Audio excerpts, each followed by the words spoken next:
La ciencia nos ha regalado los avances más grandes de la historia. Hemos erradicado enfermedades, entendido el origen de la materia y expandido los límites de la vida humana. Pero muy pocos se detienen a pensar qué sucede cuando ese conocimiento cae en las manos equivocadas, cuando el intelecto y la disciplina de un científico no se usan para curar, sino para ocultar lo que nadie debería ver. Muchos creen que los monstruos solo existen en las películas de terror que tanto nos emocionan, protegidos por una pantalla de cine, pero la realidad es mucho más fría. En el mundo real, los monstruos no llevan máscaras de látex, llevan batas blancas, hablan 3 idiomas, viajan por el mundo y saludan a sus vecinos con una sonrisa amable todas las mañanas. Estamos en 2026 y el nombre de Miguel Cortés Miranda sigue resonando en las paredes de aquel edificio en Ixtacalco, un hombre que usó la química para borrar rastros y el silencio para construir un cementerio personal bajo el suelo que pisaba. Hoy vamos a profundizar en los diarios, las anécdotas y los datos que la justicia tardó una década en conectar. Te pido que te quedes, porque lo que estás por ver no es solo la historia de un crimen, sino el análisis de cómo el mal puede vivir a la vuelta de tu casa sin que te des cuenta. Antes de empezar, gracias por el apoyo al canal. Investigaciones de este calibre solo son posibles gracias a ustedes. Suscríbete, deja tu like y comparte para que la verdad llegue a más personas. Sin más dilación, yo soy Ferx y demos inicio.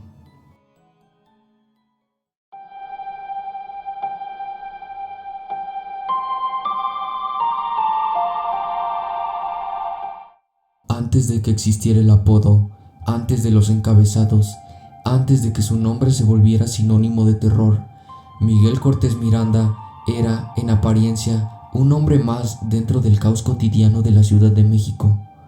No vivía escondido, no llevaba una vida marginal, no encajaba en el estereotipo clásico de criminal violento, y eso es precisamente lo inquietante. Miguel nació en 1984 en la Ciudad de México. Creció en un entorno urbano común, sin registros públicos de una infancia marcada por violencia extrema, abusos documentados o pobreza severa. Esto es importante decirlo desde el inicio. No hay evidencia confirmada de que su infancia haya sido particularmente traumática, y cuando no existe un evento detonante claro, la pregunta cambia. Ya no es ¿qué le hicieron?, sino ¿qué empezó a construirse dentro de él en silencio?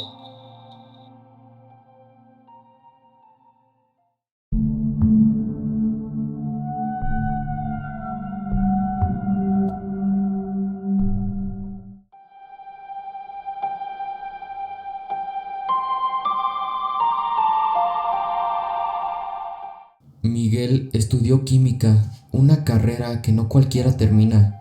Requiere disciplina, memoria, paciencia y una relación constante con procesos complejos. Esto nos dice algo clave. Miguel no era impulsivo, sabía seguir reglas, sabía esperar, sabía planear. Personas que lo conocieron en contextos académicos lo describieron como alguien reservado, correcto, incluso educado. No era el centro de atención, no buscaba destacar socialmente, pero sí buscaba algo más sutil, validación intelectual. En psicología criminal, esto es una bandera amarilla, no roja. Hay perfiles de agresores que no buscaban poder físico, buscaban sentirse superiores, y la inteligencia es una de las formas más limpias de hacerlo sin levantar sospechas.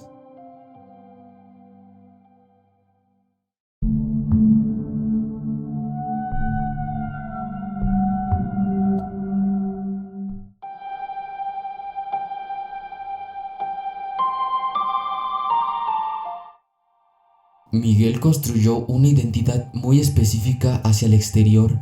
En redes sociales y círculos cercanos se presentaba como defensor de los derechos de los animales, crítico del maltrato, personas con posturas éticas firmes, alguien que viajaba, leía, escribía.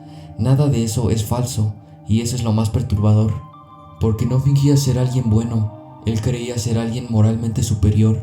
Este tipo de perfil es extremadamente peligroso, no por lo que muestra, sino por lo que justifica internamente. Cuando alguien se percibe como más consciente, más ético o más inteligente que los demás, comienza a dividir el mundo en dos categorías, los que importan y los que no.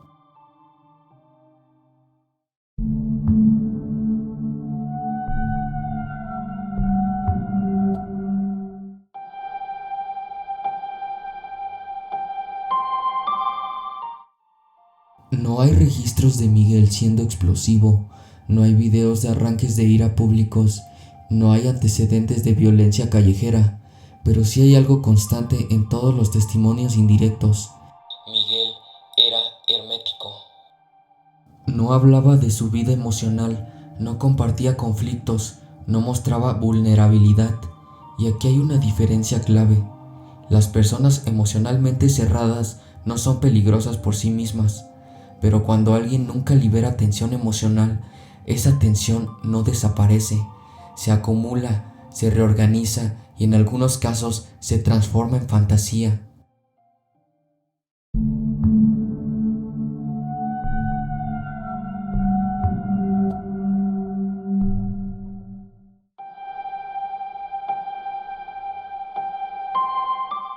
No se trata de decir que todo era una señal, porque eso sería falso, pero sí hubo detalles que hoy, en retrospectiva, incomodan. Miguel escribía, y su estructura no giraba alrededor del amor, la esperanza o la cotidianidad. Hablaba del cuerpo, de la inmovilidad, del silencio posterior a la vida, no como un poeta romántico, sino como alguien observando. Esto no es una prueba de nada por sí solo. Muchos artistas escriben sobre la muerte, pero en perfiles criminales organizados, la escritura funciona como ensayo mental. No es confesión, es preparación psicológica.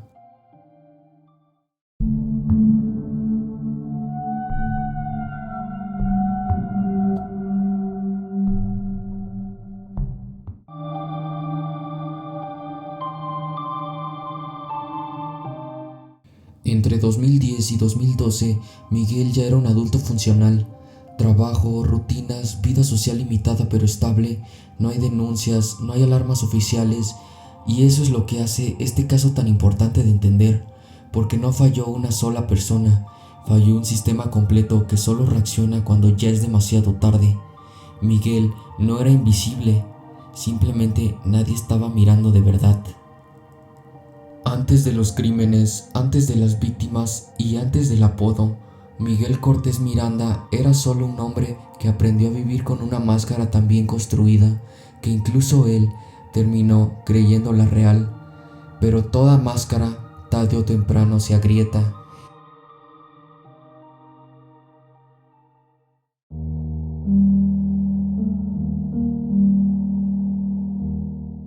En 2012, la Ciudad de México ya vivía una crisis silenciosa, mujeres desapareciendo sin dejar rastro, casos fragmentados, expedientes incompletos y familias obligadas a buscar solas. No era un fenómeno nuevo, pero sí uno que empezaba a normalizarse. Desapariciones breves, investigaciones lentas y una frase que se repetía hasta el cansancio. Seguramente se fue por su cuenta. En ese contexto ocurre una desaparición que años después volvería a salir a la luz.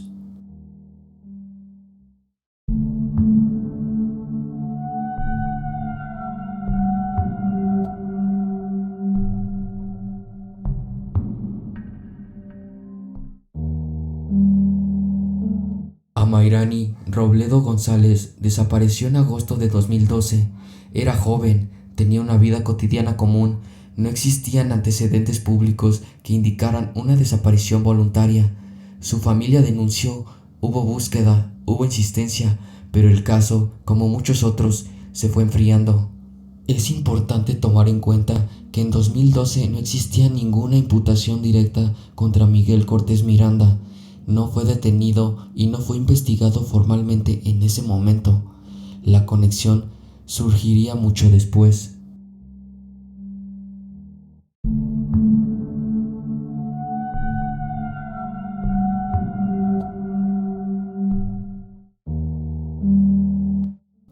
entender por qué este caso pasó desapercibido, hay que entender algo clave. Un asesino serial no se detecta por un solo crimen, se detecta por patrones, y en 2012 los casos estaban dispersos, no se conectaban entre sí y rara vez se analizaban de forma longitudinal. Amairani no fue vista como la primera, fue vista como una más, y eso, sin saberlo, crea el terreno perfecto para que alguien continúe.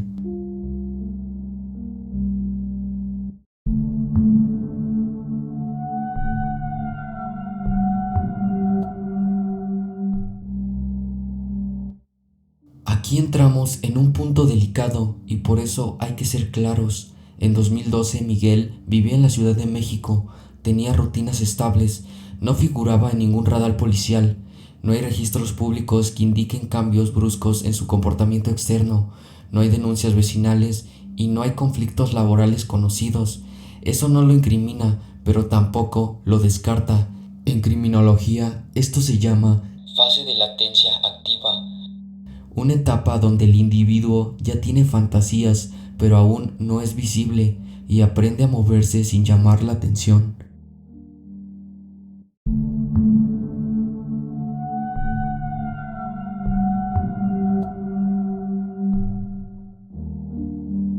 Años más tarde, cuando Miguel es detenido en 2024, la familia de Mairani y otros colectivos comienzan a revisar líneas del tiempo, no pruebas directas, no confesiones grabadas, sino coincidencias temporales y geográficas. Esto es lo que se plantea. Miguel estaba en la ciudad, tenía movilidad y su nombre aparece en nuevas investigaciones que revisan casos antiguos. La fiscalía reabre expedientes y ahí ocurre algo inquietante. Algunos casos que parecían inconexos empiezan a alinearse en fechas, zonas y perfiles de víctimas. Esto no es una condena, es una línea de investigación, pero es la primera vez que el nombre de Miguel empieza a aparecer más allá de 2024.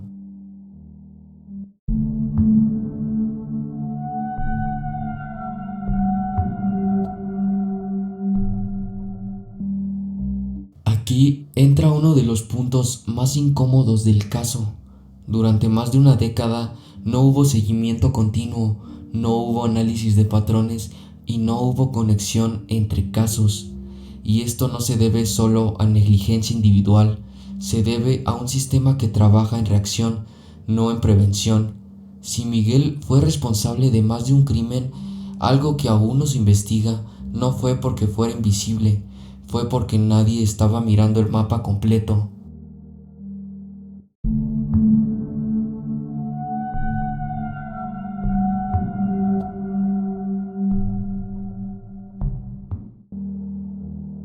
Desde un análisis criminológico, no judicial, cuando un agresor no es detenido tras un primer evento, ocurre algo peligroso.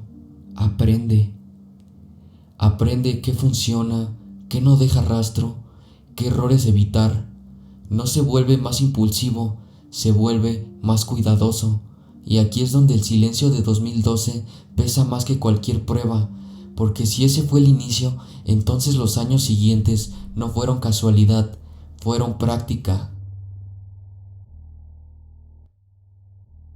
Amairani Robledo González no es solo un nombre en una línea del tiempo, es el punto donde la historia pudo haber cambiado, no porque hubiera pruebas suficientes entonces, sino porque era el momento donde mirar con atención habría hecho la diferencia.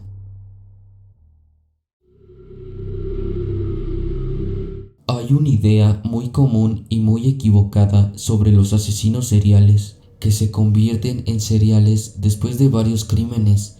La realidad es otra. Un asesino serial se define por la repetición, pero se construye desde el primero. Si Miguel Cortés Miranda estuvo involucrado en más de un crimen, algo que aún no se investiga, entonces entre 2012 y 24 ocurrió algo fundamental. La violencia dejó de ser un evento aislado y comenzó a convertirse en rutina. Y cuando la violencia se vuelve rutina, ya no responde al impulso, responde al método.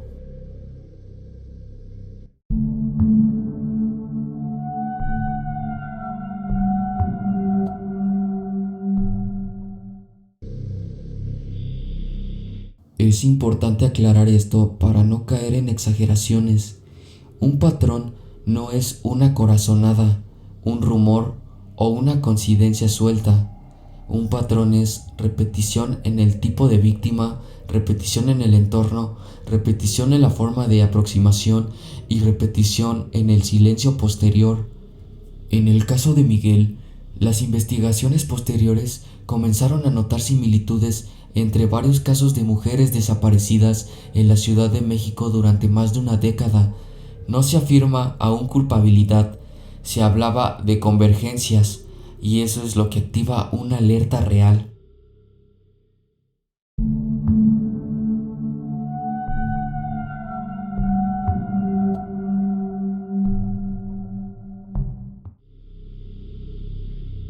Aquí hay que ser muy cuidadosos, no porque las víctimas tuvieran algo en común, sino porque compartían una condición peligrosa. No era prioridad para el sistema. Mujeres jóvenes, rutinas previsibles, entornos urbanos donde la desaparición podía diluirse rápidamente. Esto no las define, pero sí explica por qué un depredador podría elegirlas. Los asesinos organizados no buscan víctimas al azar, buscan víctimas que tristemente no generen reacción inmediata. Eso no es culpa de ellas, es falla estructural.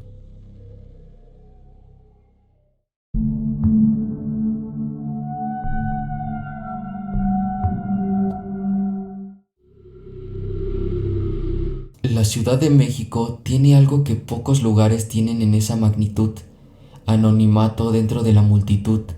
Millones de personas, cientos de rutas, miles de edificios antiguos. Un agresor organizado no necesita esconderse, solo necesita mezclarse. Miguel no vivía aislado, vivía integrado, y eso es exactamente lo que hace que un patrón sea difícil de detectar. Para este punto, mediados de la década de 2010, Miguel ya no era solo alguien con fantasías. Según análisis posteriores, su vida estaba claramente dividida en dos: la visible, Trabajo, conversaciones normales, activismo, rutina estable, y la invisible. pensamientos no compartidos, control, planificación y aislamiento emocional profundo. Esta división no es accidental, es criminología, se llama compartimentalización. Es la capacidad de separar completamente una vida de otra sin que se mezclen, y no cualquiera puede hacerlo.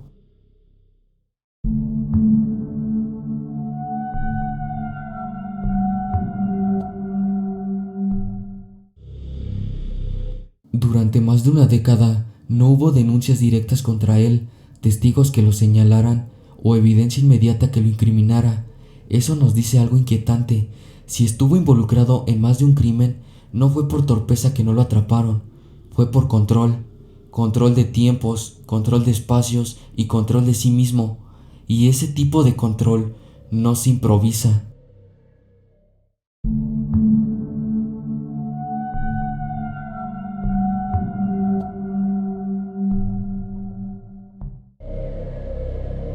Uno de los puntos más oscuros en este tipo de perfiles es este: con el tiempo, el agresor deja de verse a sí mismo como alguien que cruza una línea. La línea se mueve. Lo que antes parecía extremo empieza a sentirse necesario, justificado o incluso lógico, no porque sea verdad, sino porque la mente necesita coherencia para no colapsar. Y aquí es donde el diario, del que hablaremos después, cobra sentido. Porque escribir no era desahogo, era orden. Durante años, Miguel Cortés Miranda no fue un sospechoso, fue un vecino, fue un profesionista y un rostro más entre millones. Pero mientras la ciudad seguía su ritmo, algo se repetía en silencio, no como un grito, no como una explosión, sino como un ritual. Ahora vamos a entrar en el lugar donde ese ritual quedó registrado. No en expedientes oficiales, sino en palabras escritas por él mismo, porque cuando un depredador escribe, no lo hace para confesar, lo hace para recordar.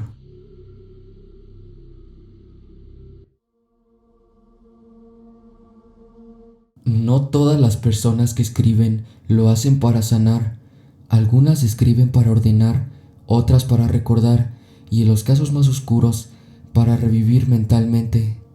Cuando las autoridades ingresaron al departamento de Miguel Cortés Miranda tras su detención en 2024, no solo encontraron objetos, encontraron palabras, fragmentos, notas, textos sueltos. No eran confesiones formales, no eran cartas, no eran diarios íntimos tradicionales, eran registros, y eso cambia todo.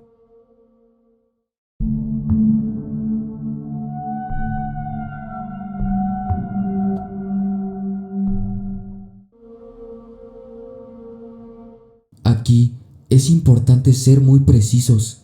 De acuerdo con reportes periodísticos y declaraciones oficiales, en el departamento de Miguel se localizaron escritos personales que llamaron la atención de los investigadores por su contenido. Estos textos no estaban dirigidos a nadie, no buscaban ser leídos, no explicaban emociones, describían situaciones, estados, momentos posteriores al silencio. No hablaban del yo, hablaban del resultado. Eso, para los criminólogos, es una señal clara de despersonalización.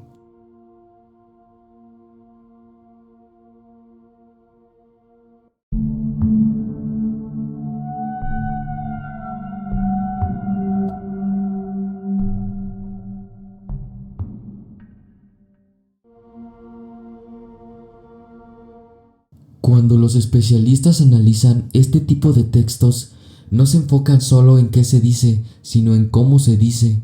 En los escritos atribuidos a Miguel se observan patrones lingüísticos específicos: uso de lenguaje técnico o frío, ausencia de culpa explícita, descripciones corporales sin carga emocional y distancia entre el autor y el acto. No hay celebración, pero tampoco hay rechazo. Y esa neutralidad es más inquietante que el enojo, porque indica que el acto ya fue integrado mentalmente.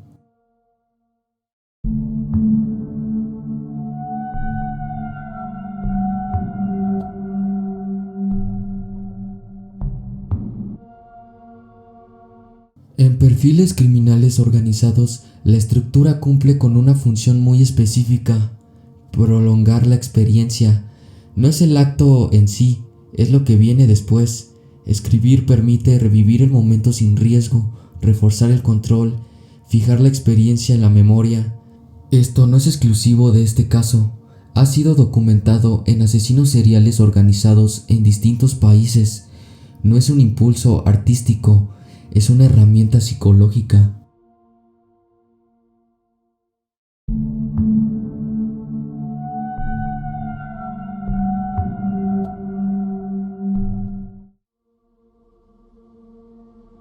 Esta es una de las preguntas más importantes y más mal entendidas por el público.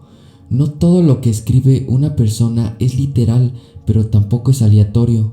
En el caso de Miguel, algunos textos coinciden temporalmente con desapariciones reales, otros son imposibles de verificar y algunos parecen más simbólicos que descriptivos. Por eso, no todo puede tomarse como prueba directa. Las autoridades no usaron los escritos como confesión absoluta, sino como indicios para abrir líneas de investigación. Eso es clave. Lo que no se afirma, Esto pasó exactamente así. y lo que se plantea. Esto podría corresponder a hechos reales.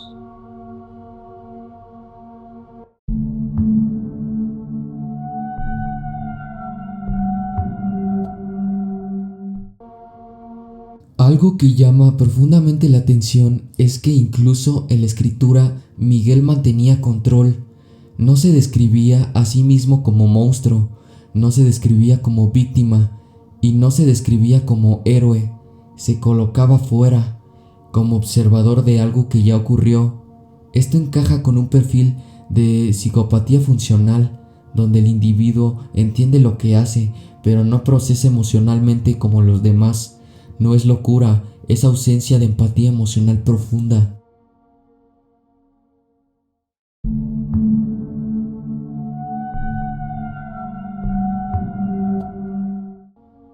Aquí surge una pregunta inevitable. ¿Por qué nadie encontró textos antes? La respuesta es incómoda pero simple, porque nadie tenía razón para buscarlos. Miguel no estaba bajo investigación, no había cateos, no había sospechas formales. El diario no falló, falló el contexto. Y eso es lo que vuelve este caso tan perturbador. La evidencia estaba ahí, pero no había ojos mirándola.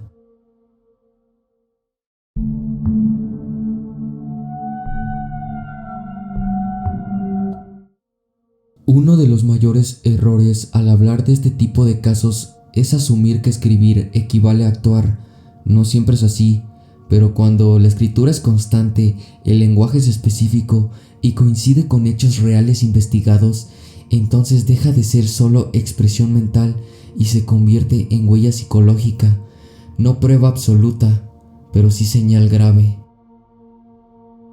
Miguel Cortés Miranda no dejó un manifiesto, no dejó una confesión clara y no dejó una explicación, dejó fragmentos, y esos fragmentos no nos dicen exactamente qué hizo, pero sí nos dicen cómo pensaba, y cuando entiendes cómo piensa alguien, empiezas a comprender de qué es capaz.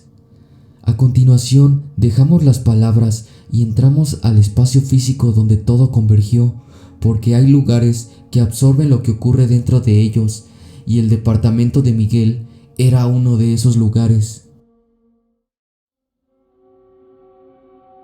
Hay espacios que, aunque parecen normales, cargan cosas. No estaba aislado, no parecía diferente al resto del edificio, y eso es lo que lo vuelve perturbador, porque no era un escondite, era un hogar integrado a la rutina diaria de una colonia común.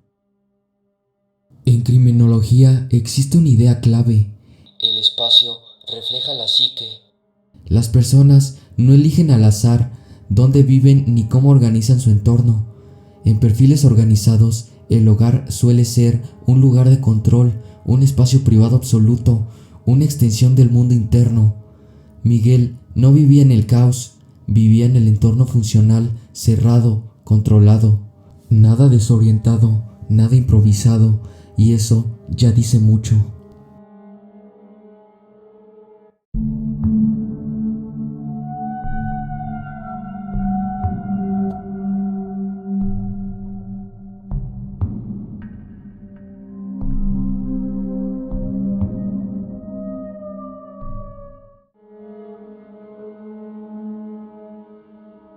Tras su detención en 2024, las autoridades ingresaron al departamento con orden judicial. Aquí es importante no exagerar ni distorsionar lo que se halló. De forma oficial se reportó presencia de restos humanos, objetos personales que no correspondían a una sola persona, herramientas que llamaron la atención de los peritos, documentos y escritos personales. No se trató de un escenario cinematográfico, fue algo peor, cotidiano. Todo estaba integrado a la vida diaria, y eso es lo que más inquieta a los especialistas.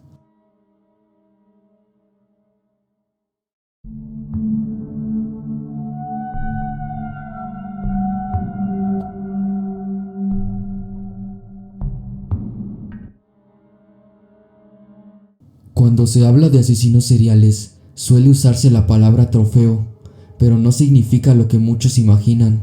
Un trofeo no siempre es algo exhibido, a veces es algo guardado.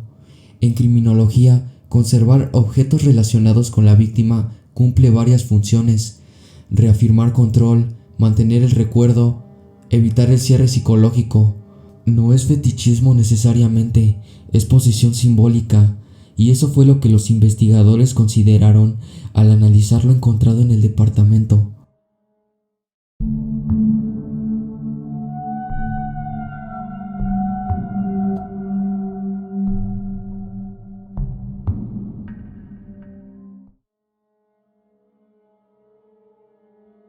Una pregunta clave es: ¿por qué hacerlo ahí? La respuesta es incómoda pero clara. Porque era el único lugar donde Miguel tenía control absoluto, sin testigos, sin interrupciones, sin variables externas. El hogar se convierte en estos casos en escenario, refugio y archivo. Todo ocurre dentro de un mismo espacio, y eso habla de confianza excesiva o de una larga historia sin consecuencias. Tan importante como lo hallado es lo que no se encontró. No hubo intentos evidentes de huida, destrucción masiva de pruebas o caos posterior. Eso sugiere algo muy específico. Miguel no esperaba ser descubierto. No estaba en modo supervivencia, estaba en modo continuidad, y ese detalle es escalofriante.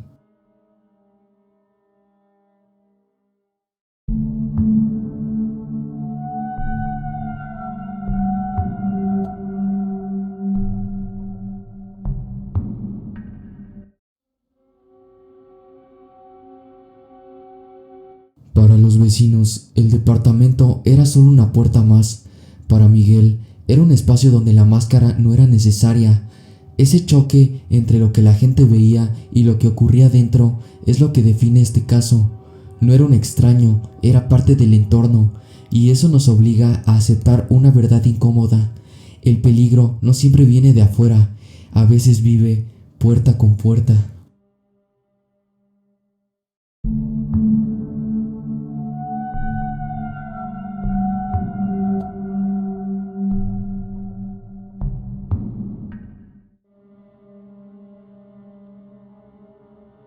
Tras hacerse pública la información, el lugar se volvió símbolo, no por lo que aparenta, sino por lo que representa: años de silencio, posibles crímenes no detectados, una vida doble sostenida sin interrupción.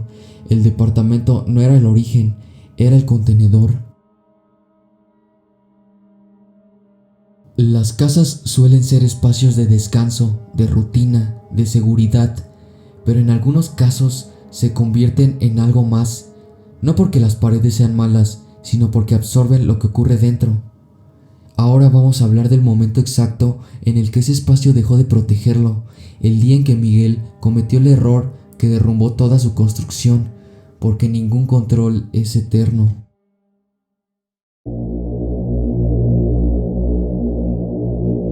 Durante más de una década, Miguel Cortés Miranda logró algo que muy pocos consiguen: pasar desapercibido. No porque fuera invisible, sino porque nunca forzó el límite. Los perfiles organizados no actúan por impulso, actúan cuando sienten control absoluto, y eso fue precisamente su error final.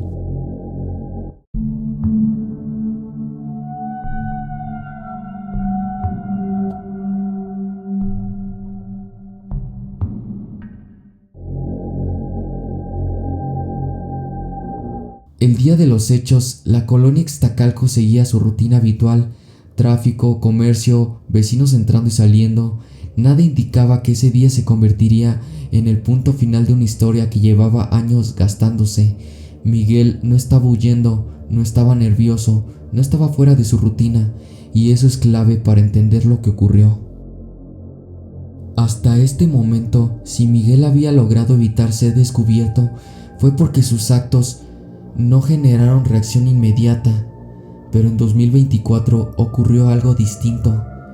Hubo intervención directa, hubo testigos y hubo una respuesta inmediata. La presencia de la madre de la víctima cambió todo. No hubo tiempo, no hubo silencio posterior, no hubo espacio para borrar huellas. Por primera vez, el control se le fue de las manos. Este punto es importante narrarlo sin detalles innecesarios. La madre entra, se da cuenta de que algo está mal, actúa. Ese acto, humano, desesperado, instintivo, rompe por completo la dinámica que Miguel había sostenido durante años.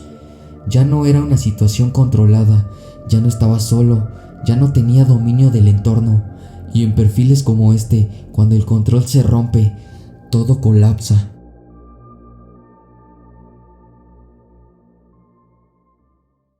Entonces me dirijo al cuarto y lo primero que me encontré de frente fue la escena de el asesino de mi hija encima de ella. Mi hija estaba atravesada en su cama, acostada, semidesnuda. Yo creo que lo sorprendí porque cuando lo vi encima de ella le grité: ¿qué le estás haciendo? ¿Qué le hiciste? Y mi reacción fue atacarlo. Le arañé la cara, pero en ese momento mi corazón de madre me dijo que mi hija estaba muerta. Y acto seguido él me empezó a apuñalar. Empecé a caminar hacia atrás porque él me estaba atacando. En todo momento no dejó de acuchillarme el cuello, las costillas, el pecho, el abdomen. Algo que llamó la atención de las autoridades fue que Miguel no huyó, no intentó escapar del lugar de forma elaborada, no improvisó una coartada compleja. Eso sugiere algo muy concreto. Miguel no tenía un plan para fallar. Su vida estaba diseñada para que ese momento nunca ocurriera. Cuando ocurrió, no supo adaptarse. Vecinos alertaron a las autoridades. La respuesta fue rápida. Miguel fue detenido en el lugar. No hubo persecución prolongada, no hubo escondites, no hubo años de búsqueda. Todo terminó ahí. Y eso es profundamente simbólico. Después de más de una década de control, su historia pública duró solo unas horas.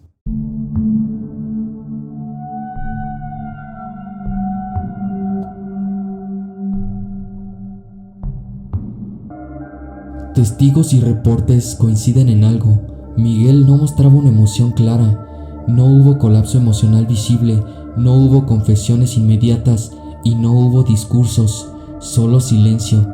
Y ese silencio para los especialistas es consistente con un perfil que no procesa la culpa de forma convencional, no porque no entienda lo que hizo, sino porque no lo vive emocionalmente como los demás. La detención abrió la puerta a todos los demás. Cateos, revisión de escritos, análisis de casos pasados, familias que volvieron a alzar la voz. En cuestión de días, lo que era un caso aislado se convirtió en una investigación mucho más amplia. Miguel ya no controlaba la narrativa, ya no controlaba el ritmo, ya no controlaba el silencio.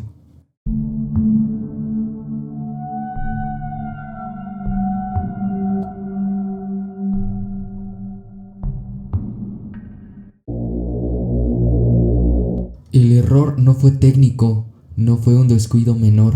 El error fue confiar demasiado en la máscara, creer que nadie intervendría, nadie entraría, nadie rompería el guión, pero la realidad no sigue guiones y cuando alguien aparece donde no estaba previsto, todo se cae.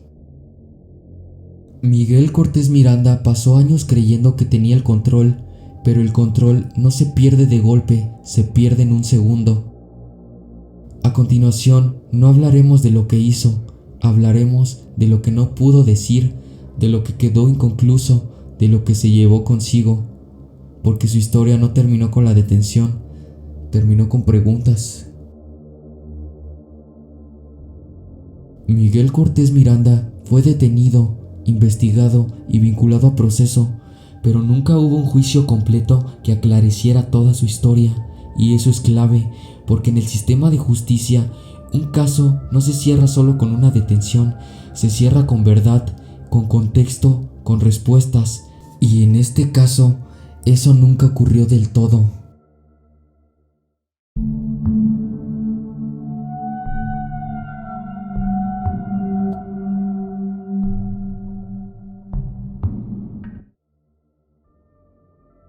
Tiempo después de su detención, Miguel murió mientras se encontraba bajo custodia.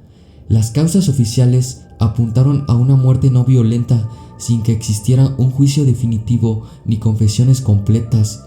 Esto no es una teoría, es un hecho documentado, y aunque su muerte no borra lo ocurrido, sí dejó algo claro. Miguel se llevó consigo información clave. Nombres, hechos, posibles conexiones, nada de eso pudo ser aclarado completamente.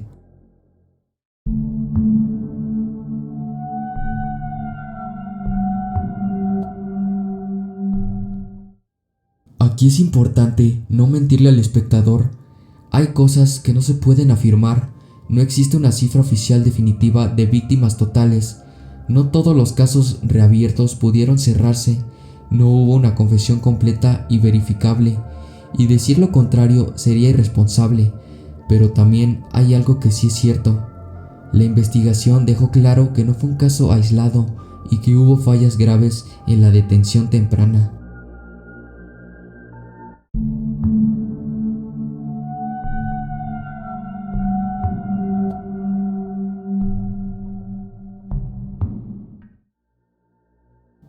Mientras el nombre de Miguel circuló en medios, las familias siguieron esperando confirmaciones, justicia, reconocimiento, cierre emocional. Para muchas de ellas, la muerte de Miguel no fue alivio, fue una nueva herida, porque el silencio no siempre trae paz, a veces solo trae más preguntas.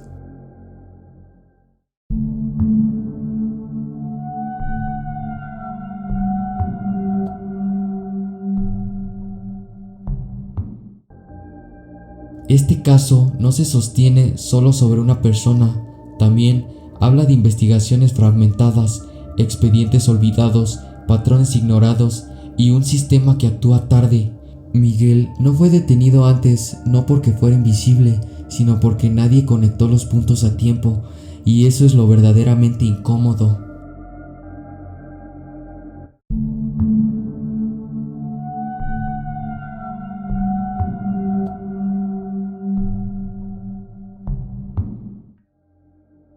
El Dahmer mexicano, un nombre mediático, impactante, fácil de recordar, pero también peligroso, porque cuando reducimos un caso a un apodo, simplificamos la violencia, borramos a las víctimas y transformamos la tragedia en espectáculo.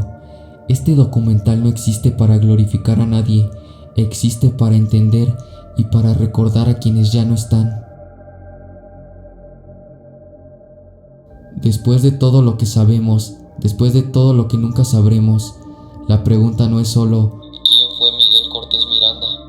La pregunta real es ¿Cuántas historias similares siguen ocultas esperando a que alguien mire con atención? porque este caso no es una excepción, es una advertencia. Miguel Cortés Miranda murió sin contar toda la verdad, pero las víctimas no son un misterio, son personas que existieron, que tuvieron nombre, que tuvieron vida. Recordarlas no es morbo, es responsabilidad. Si este documental te incomodó, si te dejó pensando, si te hizo cuestionar lo que creemos ver todos los días, entonces valió la pena. Suscríbete si quieres más investigaciones hechas con respeto y profundidad. Deja tu like si apoyas este tipo de contenido y comenta qué historia debería analizar después. Yo soy Ferex y nos vemos. Hasta la próxima.